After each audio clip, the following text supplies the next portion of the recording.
God, that was really emotional, and just I get emotional just thinking about it. I feel like crying right now. Hello everyone, my name is Alfredo and welcome back to Wavefront Reader. Now in this video today, I bring you my October wrap-up. I know it's super late, I'm sorry, but just life has been non-stop lately, so busy, and I don't know why I filmed other videos before filming this one. So yes, just bad planning on my part, I'm sorry. But I'm finally bringing you this video, my October wrap-up. So without further ado, let's get into it. Now in the month of October, I read 5 books, audiobooked one of them, and I got a lot into another book. The first book I read this month was the one I audiobooked, and it was Harry Potter and the Philosopher's Stone. A reread for me, obviously, like, come on, it's Harry Potter, like, how can this not be a reread? No, but this was a reread, and I decided to audiobook it. I had never audiobooked Harry Potter before, and though I enjoyed it, I must confess I don't think I'm going to do it again. I have audiobooked other novels in the past, and those I've really enjoyed, but those have been novels that I hadn't read, so the attention I put into it was a lot, so that I could be doing other things, but I could still follow the story clearly. With Harry Potter, I was listening to it, and there were times when I was doing something else while listening to it that I just completely just stopped paying attention to it, and I just didn't follow the story as much because I already know from having read this book several times and having watched the movies so many times what was going to happen. So I just stopped paying attention, and that's why I didn't really enjoy it as much as the times I actually read it. So that's why I don't think I'm going to be audiobooking the rest of them, at least not right now.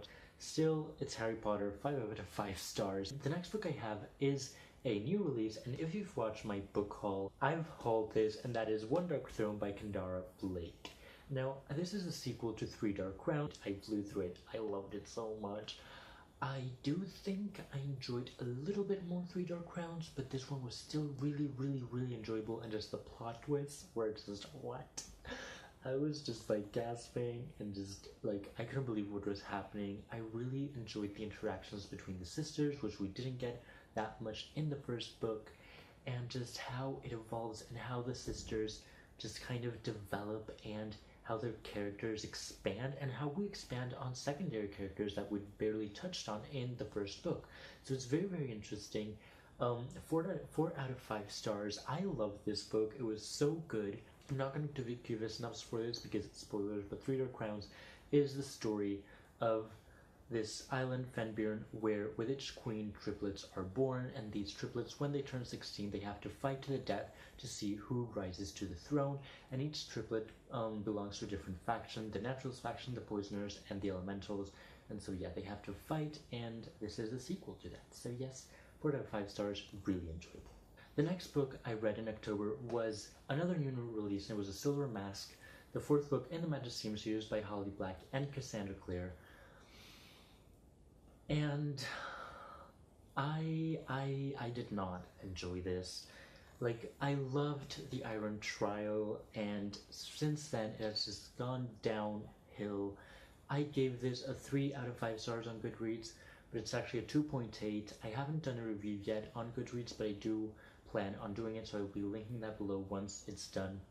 But still, kind of disappointing, honestly.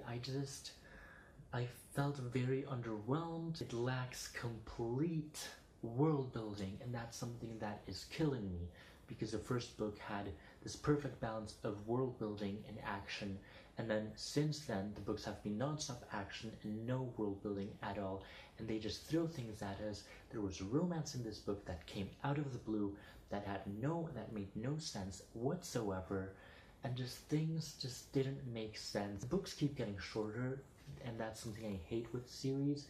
The sequels should be getting bigger because things should be getting more explained, and with this one it's just not happening. Now the next book I have read And this is again another book I've hauled. If you watch my haul, you'll see that most of the books I talk about in this video I've hauled.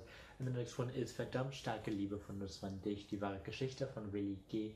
und Stefan K., which in English is called Damn Strong Love, the True Story of Stefan K. and Willi G. By Lutz van Dijk. And this is a historical fiction novel that evolves around this Polish boy and this German soldier during World War II, during the German invasion in Poland, and they fall in love once they meet, once they get to talk, once they get talking, they fall in love in this Nazi regime that is not friendly to anyone who's different, including gays and just LGBT people in general.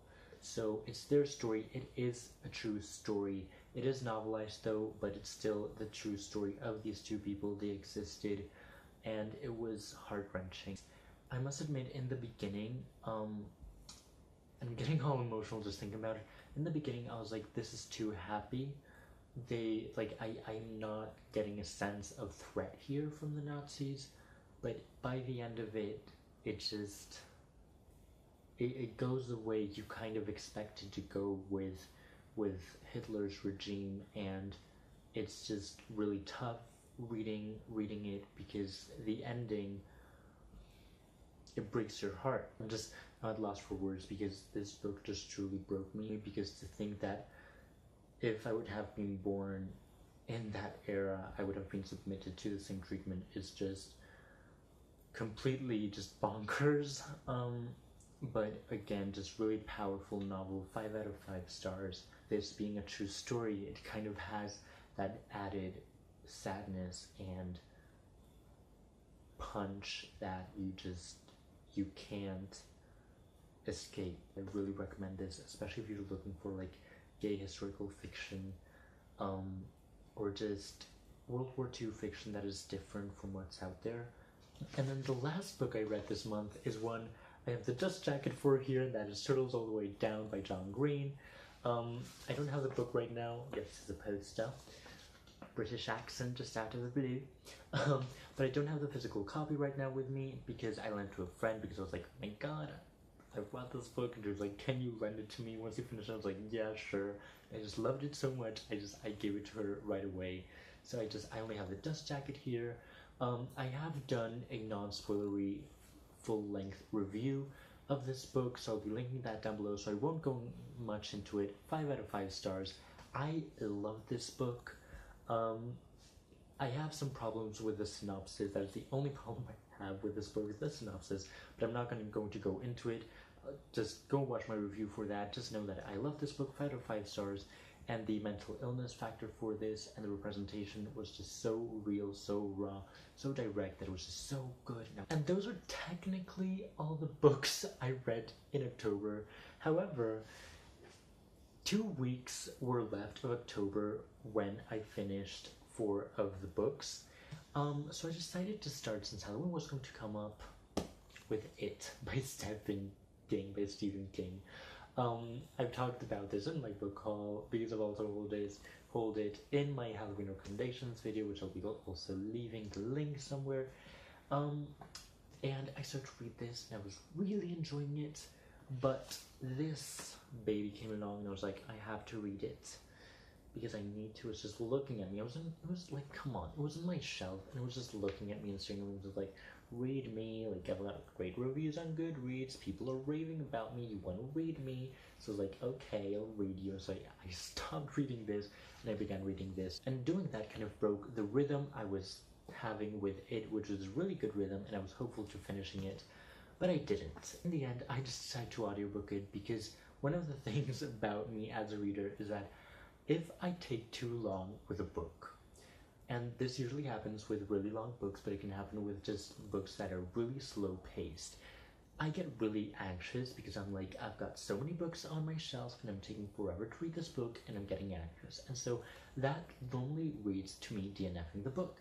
And most of the books I have DNF'd in my lifetime has been because of that reason. But I did not want to DNF it, so I decided to audiobook it. I haven't finished it yet. On page 600, right now. I'm going to hopefully finish the audiobook, which is 44 hours long. Crazy. In November, so I'll be talking about this more in my wrap up. And that is all for this video today. I hope you enjoyed it. Please leave me down in the comments below your thoughts on these books. If you've read some of these new releases, if you want to read them, if I've motivated you to read some of them, just let me know down below your thoughts. You can follow me on Goodreads, Instagram, Twitter. I post 2 videos per week, so please subscribe to be notified when I upload new content. Also give this a thumbs up if you've enjoyed it. So again, I hope you enjoyed this video and have a great day.